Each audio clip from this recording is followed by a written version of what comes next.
The boarding house appears as the 7th entry in a book of short stories entitled Dubliners, written by James Joyce, published in 1914. A surgical yet devastating look into the concept of Irish middle-class morality. This is a story where love is an absent ghost, replaced by the cold and calculated mechanics of social obligation. Joyce presents us with a world where the domestic sphere is not a sanctuary of affection, but a trap laid with the meticulous care of a hunter. At the center of this trap stands Mrs. Mooney, a woman who has converted a marital disaster into a commercial enterprise, along with her daughter Polly, who serves as both the bait and the prize in a game of social leverage. Mrs. Mooney is known to the resident lodgers as the Madam. She is one of Joyce's most formidable creations.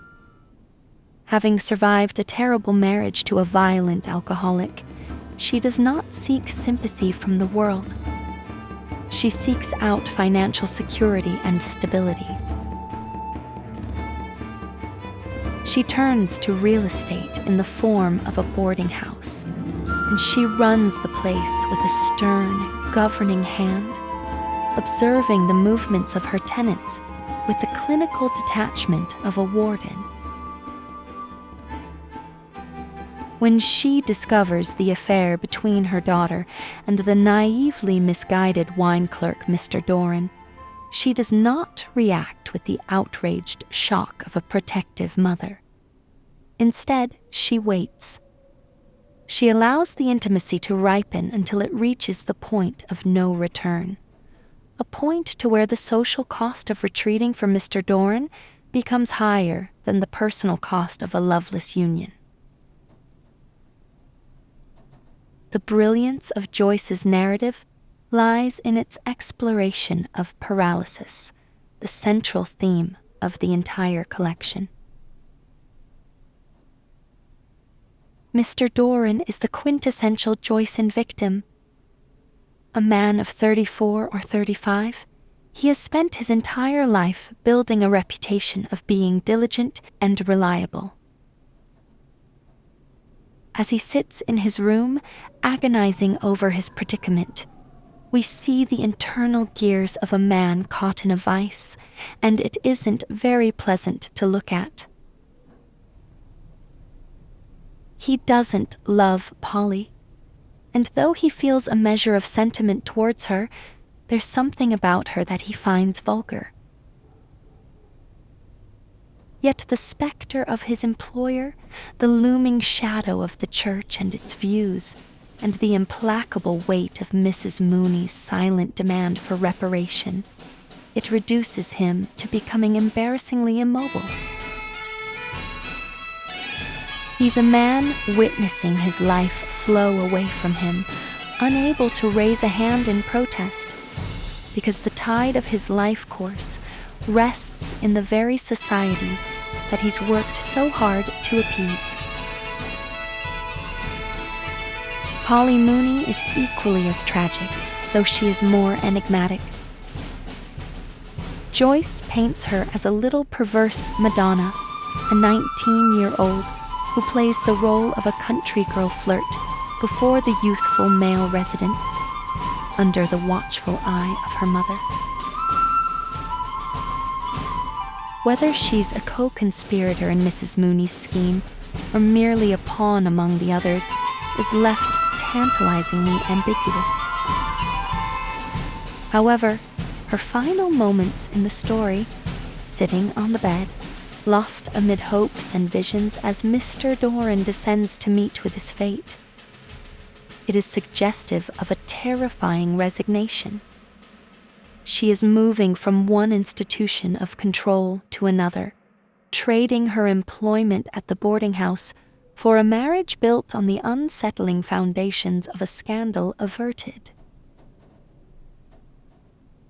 The The climax of the story is not a confrontation, but a conversation that we never get to hear. We only see the approach.